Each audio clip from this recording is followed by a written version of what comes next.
ఆ నియోజకవర్గ కూటమిలో ప్రోటోకాల్ రగడ రోజురోజుకు ముదురుతుందట. ఆధిపత్య పోరు రచ్చకెక్కుతుందట. అక్కడ కూటమి ప్రభుత్వం 2 ఏళ్ల విజయోత్సవ సభ అరుపులు కేకలతో హోరెత్తించే స్థాయికి చేరిందట.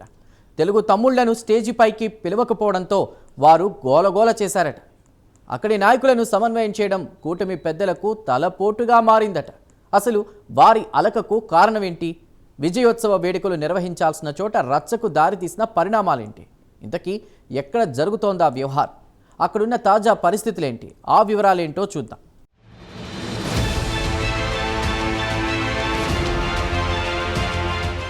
పశ్చిమ గోదావరి జిల్లా భీమవరం నియోజకవర్గంలో ప్రోటోకాల్ రగడ ముదిరి రచ్చరంబోలా అవుతోందట. కూటమి నాయకుల మధ్య వివాదాలు రోజురోజుకీ పెరిగిపోతున్నట్టు చెబుతున్నారు. కూటమి ప్రభుత్వం 2 ఏళ్లు పూర్తి చేసుకున్న సందర్భంగా సంబరాలు జరుపుకోవాల్సింది పోయి ప్రోటోకాల్ పేరుతో రచ్చరచ్చ చేశారట. విజయోత్సవ సభపైకి తమను ఎందుకు పిలవలేదని తెలుగు తమ్ముళ్లు అరిచి గోలపెట్టారట. కూటమి ధర్మాన్ని పాటించట్లేదని జనసేన పార్టీ ఎమ్మెల్యే పులపర్తి రామాంజనేయులుపై వారు నిప్పులు చెరగడంతో వివాదం మరింత ముదిరిందట.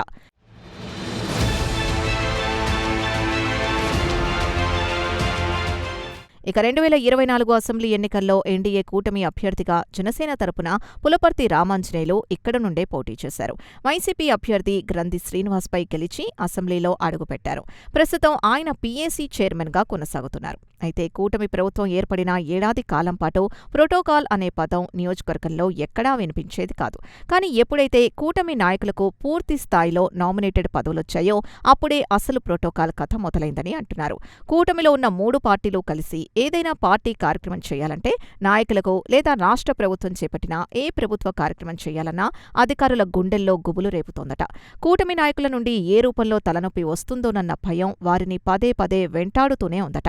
జిల్లా స్థాయి ఉన్నత అధికారులకు సైతం మినహాయింపు లేకుండా పోయిందట.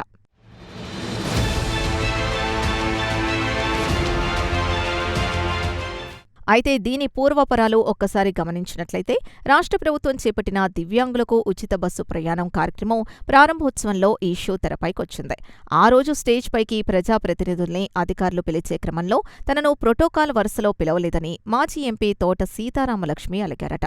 వెంటనే సముదాయించి అక్కడున్న ప్రజాప్రతినిధులు అధికారులు వేదికపైకి రావాలని సీతారామలక్ష్మిని కోరినా ఆమె తిరస్కరించారు.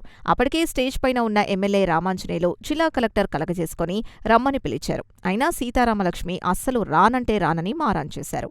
దీంతో కలెక్టర్ ఎమ్మెల్యే 2 చేతులను పట్టుకొని తీసుకెళ్లడంతో తోట సీతారామలక్ష్మి శాంతించారు.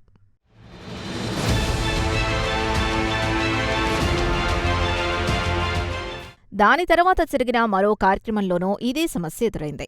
టిడ్కో సామూహిక గృహప్రవేశాలు కార్యక్రమంలో స్టేజ్ పైకి ఎక్కువ శాతం టీడీపీ నాయకుల్ని పిలిచి జనసేన పార్టీ నాయకుల్ని అధికారులు పిలవకపోవడంతో మరోసారి ప్రోటోకాల్ రగడ తారాస్థాయికి చేరుకుంది.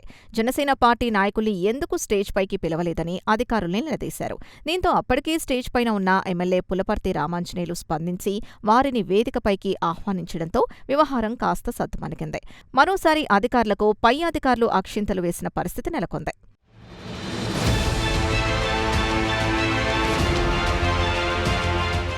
ఇదిలా ఉండగా తాజాగా మరోసారి కూటమి నాయకుల మధ్య ప్రోటోకాల్ వార్ తారాస్థాయికి చేరింది. కూటమి 2 ఏళ్ల పాలన విజయోత్సవ సందర్భంగా నిర్వహించిన సభలో మళ్లీ ఈ షో తెరపైకొచ్చింది. స్టేజ్ పైకి టీడీపీ నాయకుల్ని పిలవలేదని వారు కేకలు వేశారు. అప్పటికే స్టేజ్ పైన ఉన్న నియోజకవర్గ టీడీపీ ఇన్ఛార్జ్ తోట సీతారామలక్ష్మి మైక్ తీసుకుని తెలుగు తమ్ముళ్లను హెచ్చరించాల్సిన పరిస్థితి ఏర్పడింది. ఇది కూటమి సభ కాబట్టి ప్రతి ఒక్కరినీ స్టేజ్ మీదకు పిలవడం కుదరదన్నారు. వేదిక పైన ఉన్నవారు కింద కూర్చుంటాం, మీరంతా స్టేజ్ పైకొచ్చి కూర్చోండి. సీట్ల కోసం కొట్టుకోవడం కరెక్ట్ కాదని, కొన్ని సందర్భాల్లో తప్పులు జరుగుతూ ఉంటాయి, వాటిని సరిచేసుకుని ముందుకు వెళ్లాలని ఆమె సూచించారు. మీటింగ్ అయ్యే వరకు ఎవరూ గొడవ చెయ్యొద్దని హెచ్చరించడంతో వివాదం సద్దుమణిగింది.